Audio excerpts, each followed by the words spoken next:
Hi friend, I'm Leigh Koechner. Welcome to day 31 of Ownership, 33 Days to a Happier Life.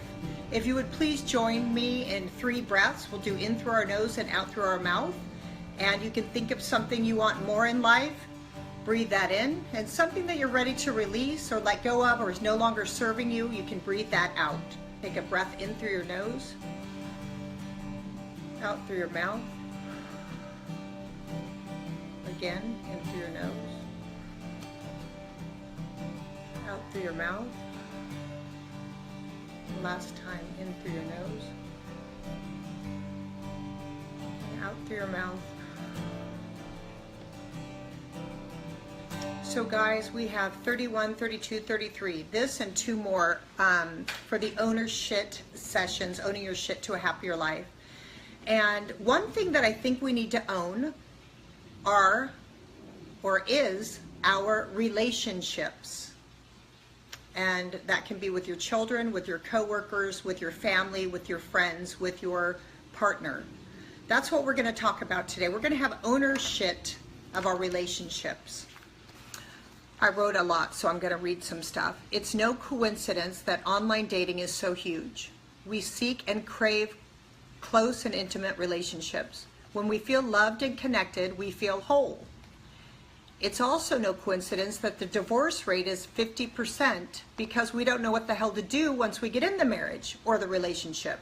No one teaches us this. There are no classes in school that tell us how to have healthy and happy relationships.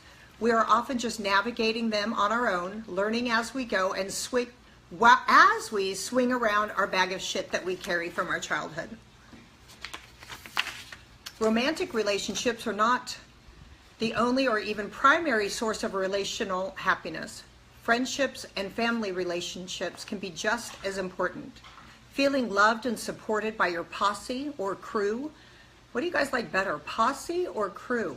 I know people say squad or whatever, but okay, anyway, let me know. So friendships are hugely rewarding in our life and desperately needed in our relationships at work and with our friends. Relationships also have the power to make us choose extreme unhappiness. Being in the wrong relationship or being surrounded by people who suck is draining. Remember, you tell people how to treat you. If you're healing, growing, ownershiping, the negative folks will drop off like a little water droplet from a leaf. Without trying or wondering how to get rid of them, they will organically fall away. So look at the people around you. They are showing up. They are showing you how you're showing up in the world. Who are they? Who's around you? Are you happier with the people that are around you? I tell my children, only hang out with people who are kind to your heart. So if somebody's shitty, see them. See who they are in relationship to you, and stay away from them. Don't choose to play foursquare with them every day. If they're going to treat you in a way that you choose to feel bad, get the heck away. It's a choice. So be with people who are kind to your heart. Positive relationships enhance our happiness, but negative relationships have the power for us to choose unhappiness.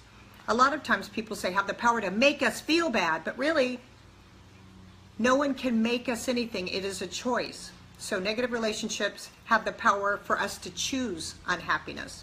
Because relationships are so powerful, it's important to know how to cultivate fulfilling relationships. Okay, here I just wrote down some tips, and if any of these apply to you, you can go back and write them down, or write them down now if I go too fast. But for children, remember that the 2 most important things that they need to show them their worth, to let them know that they matter, is to see them and to hear them. So for kids, practice silent listening, shutting your pie hole and listening. They just want to be seen and heard. Hear them.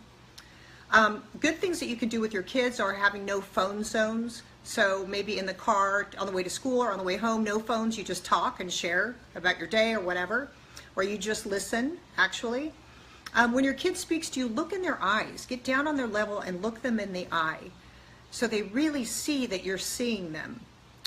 Empathize rather than judge. So they came home, I had a bad day and I did this and that. Empathize that they're struggling and that they're hurting, and as opposed to judging or telling them what they should have done or whatever, just empathize. with them. And guide them rather than react. Johnny was mean to me. Johnny was what? My bag of shit. Put it down and guide them. Hey, would you like some tools how to handle that next time? Or how did that make you feel? You know what I mean? Just investigate like that. I liked this. Maya Angelou once said that she said she spent so much time making sure her kids' shoes were tied, they were sitting up straight, behaving right, but what she wished she would have done is lit up when they walked in the room. So try that with your kids. When they walk in the room, even if they're home all day with you and they're a toddler and they go out and then they come back in, hi! Let them see from your body and your reaction how much they mean to you. Light up when they walk in the room. Okay, marriage. This for me is the most challenging relationship of my life because it is the man that I adore the most and love the most on the planet, the person that I love the most on the planet, but he's also the one that triggers me more than anyone on the planet. So I'm trying to have more ownership over my triggers, that they're mine, not his. Okay, I'm gonna get to that in a second. Marriage, be mindful. My last series was on mindfulness. Mindfulness means you are focused in on the present moment with no judgment. When you are mindful with your partner, you are hearing them and seeing them, and you're not flipping around your bag of shit. Or I'm still mad at you from yesterday. Or I can't believe you just said that. Or you are not, all that stuff is noise. Silly noise that keeps us from deeply loving other people. So be mindful with your partner. Focus on them with no judgment. If you just had a fight, you can go right back to mindfulness, and that can be out of your brain and you can hear them new. Empathy. Empathy basically means that you're consciously thinking about how the other person might be feeling and responding, not reacting, respectfully and thoughtfully. So having empathy for the other person.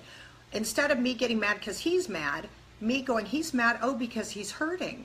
Well, he's hurting right now, and having empathy for that person instead of reacting and fighting. Thoughtfulness. Do little things like check in. I am thinking about you. Send him a little message or a note or a voice recording. Plan a date. Touch your partner lovingly. If you think something nice about them, tell them, your partner. If you think something mean, take a pause, flip that thought, change it to something nice and kind, and then tell them.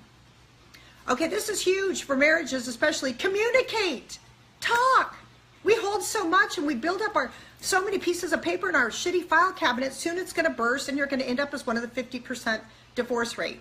You have to communicate. The other person cannot read your mind. If you wish they would be quiet and listen, say, hey, is there any way right now that you could just listen?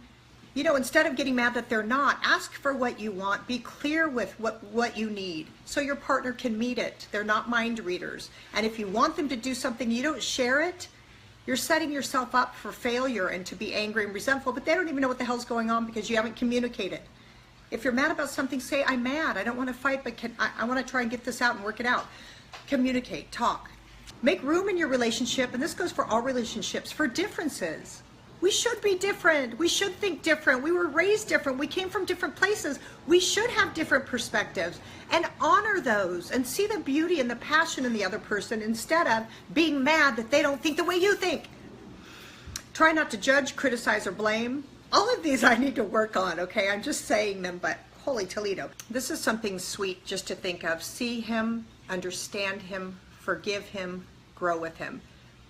Know that your partner's going to trigger you for your learning and healing, not just for the heck of it. And he's not just a jerk because of it. It's for you to grow and heal. Friendships and family. I just have this first. Be aware of toxicity. And I'm bringing that up because we are owning our shit. And we want to be happier.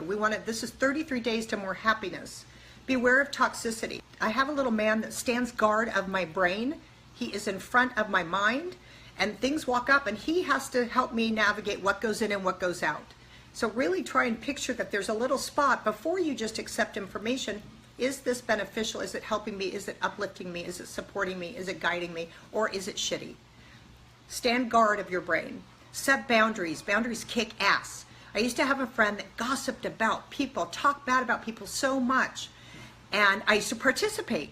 And then as I started kind of healing and realizing that that was low energy and shitty, and I would, what goes around comes around, I stopped doing it, but I would still get with that friend and she would do it. I thought, well, at least I'm not doing it, but I was participating because I was a silent observer of it, right?